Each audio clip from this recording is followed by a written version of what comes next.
So we're on the way to pick up the GTO from paint today. 4 years? 4 years? I think it's 4+ years. So that's 2 girlfriends and 1 wife for me. 5 cars. I think I lost a dog. You did lose a 2 dog. cats. I got a dog. I'm super excited. I took the afternoon off today and I was struggling to sit at my desk. I was listening to music and it was like next song, next song, next song, next song, because not one of them was just agreeing with me. I was like, I just want to get out of here and go look at the GTO. That's perfect. Oh man. Wow.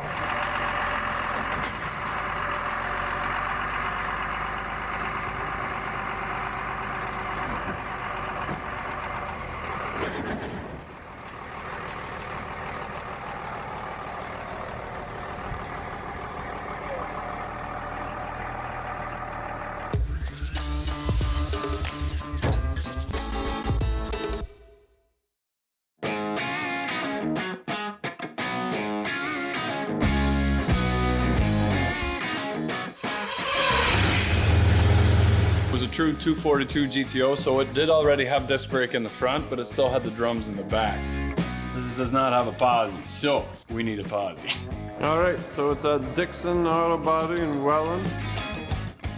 I dropped the torque converter in the transmission. Got some nice new U-joints. All that's missing is that.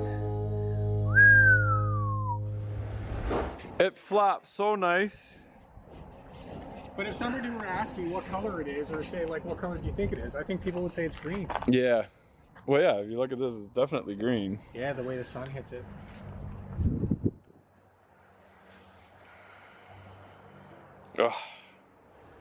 Oh, look at it from back here. Like the whole sun on the trunk. Oh, so good. Yeah. Man. Okay, about to put the trans back in the GTO. Now, it's never easy. The holes, this torque converter, it's a 2600 stall, is a lot smaller than the original one. So I left the flywheel on the engine, measured all my distances to make sure that my distances were right. I dropped the torque converter in the transmission. It didn't really want to go in, and then all of a sudden last night I was getting frustrated, it dropped right in this morning. So it wasn't going into the pump. Got that figured out. I double checked by just putting a little bit of Vaseline, just a tiny bit in the notch, and then dropped it in, make sure that that Vaseline squeezed out, and it did. The bolts were too long, and it's actually hitting the back of the torque converter that hold the flywheel in place, so I just need to grind like a 1/16 off. And that's not an issue, but just another pain in the butt because this wasn't sitting tight up against here. I removed the bolts, the flywheel was still stuck on the crank, and then centered the torque converter in the crankshaft, and then just tacked 3 little tacks on here and rotated the torque converter slightly and drilled new holes in the drill press. Now I can cut these tacks back off again.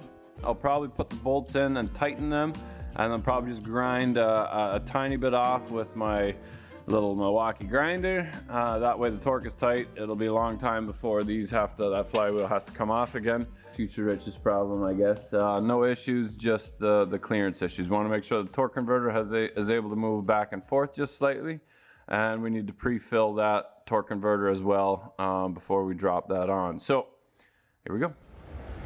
Okay, so putting the transmission in, and the torque converter is tied up against the pump and the flywheel. So there's a shim behind the flywheel, took that off. I still need to gain about a 1/16. So I'm machining a little bit off the face of this torque converter. You can see that the way it came is it's welded to the original, which I don't understand, and these holes still don't line up with anything. So I had to drill new holes. Now I got to shave a 1/16 off. It's never simple, is it? Still have the seal on it, so I'm pushing down on the seal. If I was to clamp down on that, I'd wreck that surface, and then the torque converter would leak. Oh, here we go.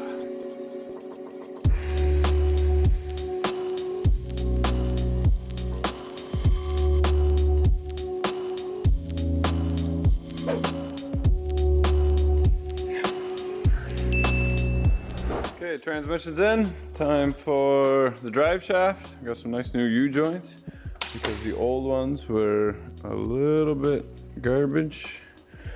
So I don't know who paints the drive shaft before replacing the U-joints, but we'll try not to scratch the paint. We'll probably paint this silver next winter. For now, we're gonna throw it in. So here we go.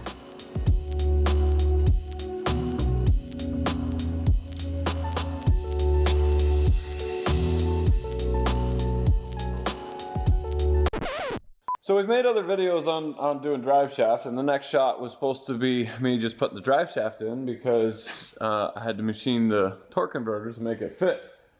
And just replace the U-joints, real simple, right? Well, this is the package.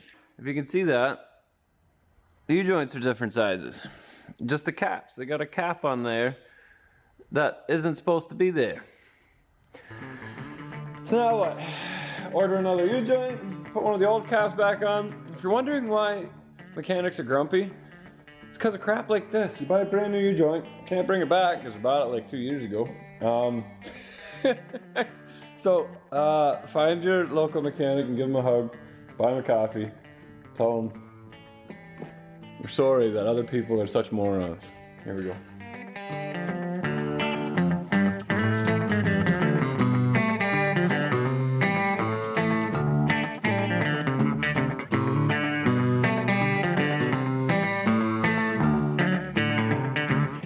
Okay, so the drive shaft's in. We just have to install our transmission cooler lines. Yeah, no, not those.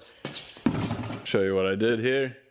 Got some nice new lines that are all nice and plumb and square to each other. They run beside the oil pan and then nice and parallel. They come out behind the oil filter and then go nicely right there. So, I'm missing my cover. Not a big deal. We'll find one in a scrapyard, I'm sure. Drive shaft's up, transmission's pretty well done. I gotta do the shifter linkage, figure that out. We're gonna do exhaust next, and then I gotta drop the car off the hoist because that thing needs to go on the hoist. See that? She's getting a little dust on her, that's not good. Time to get going on that. So, this exhaust manifold I had to move to get at the transmission in there. Okay, all that's missing is that. Pretty straightforward. Nicely bent up by Lyle. We put it in place, we bent it, make sure that everything was proper over top of the back axle. Tacked it in place, gave it back to them, and then they dip it and make it super shiny. So, don't know how long the shininess will last. I think it's pretty industrial grade. We'll see what it looks like at the end of summer. So let's throw this up and go from there. Okay, so we got the GTO off the hoist, transmission's in, drive shaft's in. We got a bunch of stuff buttoned up underneath. I shouldn't have to crawl underneath again. We were gonna send it out to get the headliner done, but Abby, who does all my upholstery in town there, threw out her shoulder, can't do the headliner. So I'm looking at a bunch of videos. We're gonna tackle it. If I can do it, you can do it, and that's what this channel's all about, right? So we are missing one clip that broke for the bows. That'll be in later this week. We'll get right into the headliner and then show you guys to install that. And from there, we'll carry on with the rest of the car. Sound insulation, floor, interior, all that fun stuff. The last thing I'm gonna do is cut and polish the car and put the emblems on in case we do rub up against it or whatever. But lots more coming up on this GTO, just not this week. So thanks for watching. Here we go.